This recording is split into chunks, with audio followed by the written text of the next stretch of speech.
Welcome back to the channel, guys. Real quick, want to do this real quick. Y'all can see this Ram 1500 2013 model, okay, with a 4.7 liter V8 engine in it. All right, but the size of the engine is not important. What's going on is no heat. That's right, guys, no freaking heat. Now, actually, no heat on a particular side, which is the driver's side. Actually, there's heat, but it's not blowing sufficient. That's not enough, okay? This customer wants strong, powerful heat coming into their face, all right? So I am here to diagnose this and figure out what's wrong with it, all right? Now, like I said, we want heat, okay? 4.7 V8 engine. All right, first thing you should do, first thing I recommend you do, we gotta separate it. We gotta cut the HVAC system in half, all right? This is the plumbing side, guys. The inside is the distribution, okay? Distribution meaning wherever you want the airflow to come out, you are in control of that. All right, as far as plumbing, first thing I like to do is to check coolant level, guys. Coolant level is very important, okay? If the system is low, no heat, all right? If the system has air pockets in it, no heat, all right? So we gotta make sure that's on point. First thing I would do is check for trouble codes. If you got any kind of codes such as thermostat rationality, anything like that, your thermostat stuck open, no heat, you guessed it, yes, no heat. So, but what I want to do, because I got a pretty good idea, I worked on this vehicle, plumbing side is likely okay, but I want to verify the temperatures of the heater hoses. All right, guys, so if I actually have the car running, make sure the car is at operating temperature. You want to grab the upper heater core hoses. Woo, that is nice and hot. Ladies and gentlemen, after that, you want to grab the lower hose. Okay, now you can use a digital thermometer for this test, okay, if you don't want to use your hand, all right? But yes, both of these heater hoses are extremely hot. Now, I've just eliminated the plumbing side. Okay, let's go in the inside and talk some more. Alrighty, guys, here we are. Guys, this look a mess. This is simply because I have already started diagnosing this, okay? My thing is I'm at the distribution portion of the diagnosis, okay? And what do we have here, guys? This is a HVAC module, okay? When you have an HVAC module, when you have a module of any type, guys, it's likely gonna be on the bus, which means if you have a decent scan tool, you likely could read this HVAC module. As far as trouble codes and things like that that will also lead you in the right direction. And lo and behold, I did have some trouble codes, guys. I'm gonna let this screenshot play right here. These are the trouble codes. So what I did, guys, I went directly to the actuators themselves. I had a couple of actuator codes. All right, now let's talk about these actuators. These two here, guys, according to FCA, these are dual mode actuators, okay?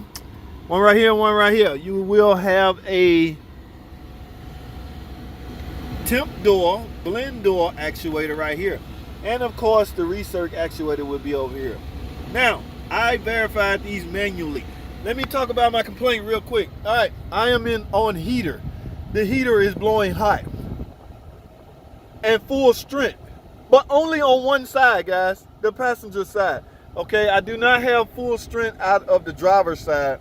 In fact, I do not have full heat out of the driver's side. All right, so let's play a little game right quick, guys. Let's use common sense here for a second. Let's use physics, okay? Now, let me set this back up here temporarily. For the record, I'm in full heat mode, right? Now, you guys can't see the temperature. I wish I had my digital thermometer, all right? This is weak and very small heat. This is full-blown heat and extremely hot. Okay, guys, y'all know how the distribution, the HVAC housing is set up, right? There's a lot of doors, a lot of outlets that it goes through. Now, I want to transfer this to full cold with the AC. All right, I just activate AC in recirc mode. Okay, now, guys, all of a sudden, I am getting full-blown airflow out of these vents, the driver's side, okay? And on top of that is full cold, okay? So, one could only suspect, hear me out for a second, if your complaint is, I'm not getting heat on the driver's side, and on top of that, it's not blowing out full strength.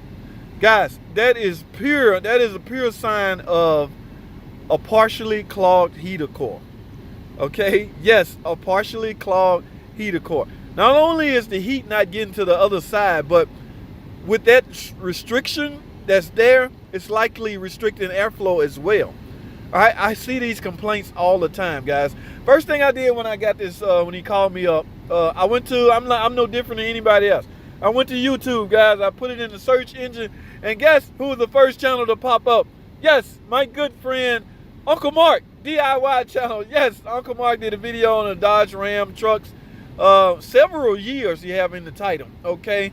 He talked about the deals with the actuator doors and everything. That was a real good video. Thank you, Uncle Mark, for getting me started, okay? But now, I'm having a different issue. I've come to the conclusion, okay? Because I pull these doors off of the HVAC module, and I manually turn these doors. So no matter how I turn these doors, I'm not getting full strength and full heater out of here, guys, all right? My heater core is restricted. Now let me explain something to you guys. If you have dual setup, guys, dual HVAC system setup, you have an extra actuator on the front side of the HVAC unit, okay? The only way to get to that actuator is the dash got to come out. Yes, I know it's a pain, it's ridiculous, okay? But yes, that is a separate blend temp door actuator, okay, if you have the dual setup. So always keep that in mind. If you're hearing if you're hearing that noise and you can't find out, and you manually feeling this and the other two you don't feel it, yes, there is an extra actuator in the front of the housing. But my problem here is I have a clogged heater core, guys. All right, I'm ignoring the fault code due to the fact that I manually move these, and I'm still having the same complaint. I'm still in cold mode. I'm blowing full freaking temperature and cold right here. The minute I put this to heat, my airflow subsides and the temperature stays cool, okay? Yes, now, I have an idea, guys. This is what I'm gonna do before I commit to a heater core. Because look at this, it's no joke, guys. Heater core is this is a huge job. The whole dash got to come out to get to the HVAC unit, all right? So I'm gonna try some calcium, lime, and rust remover, guys. Now, there's a big debate going on about that. Should you use that in your heater core? To each his own, guys. I'm gonna explain to my customer, this is my personal customer, what I'm up against, what I'm gonna try before I commit to telling him he need an almost $1,000 heater core, guys. All right, this is roughly like an 8 to 10 hour job. So depending on what you charge per hour would dictate what that final pay is. And keep in mind, we're in February. We're in the middle of February right now. So how much longer do we have before winter hang around? So all of that factors in, will factor in his decision. But before I commit to a heater core, I'm gonna try some of that cleaner.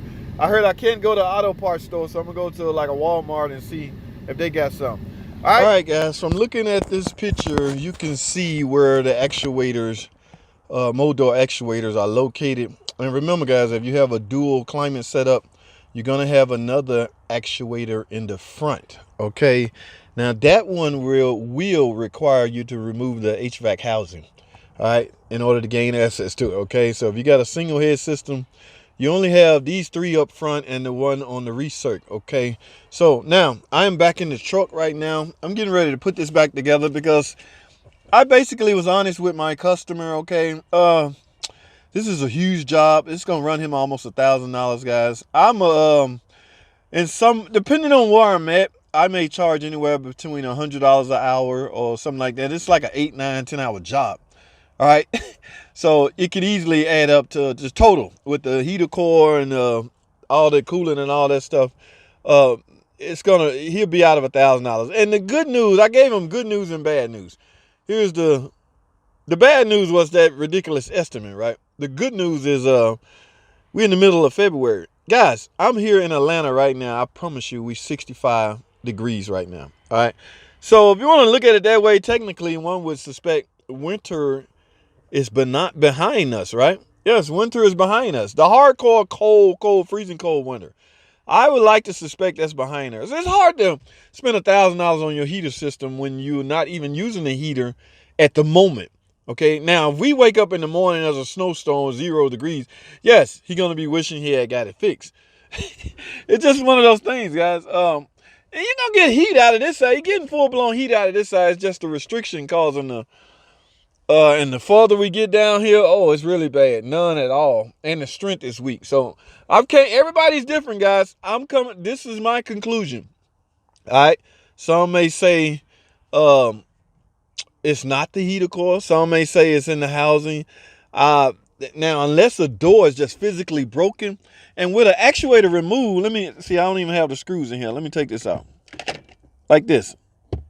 If you do that, you can hear, I don't know if y'all can hear that, but you can hear that door flapping up against its endpoints. I do all three of those like that. So I don't think we have an internal housing problem. Okay, and I can physically see these moving. I can run a calibration test using my scan tool to get these function. And they function. As far as those codes, they might have a set erroneously, but I can manually put these in the full heat mode and still not get heat out of here. All right, that tells me other things. Okay, problems with the heater core. So the moral of the story is he gonna hold off on getting this fixed maybe till next winter. I don't know if he keep the truck. All right, so yeah, he declined the estimate. I'm not gonna lie, I wasn't too thrilled about doing it. And sure, if he said yeah, do it, I would go into greedy mechanic mode. You know, oh my god, okay, it's quick, because I would make it quick. My whole mentality would change. Right as it sits right now, I will get diagnostic time. You know, I will get some time.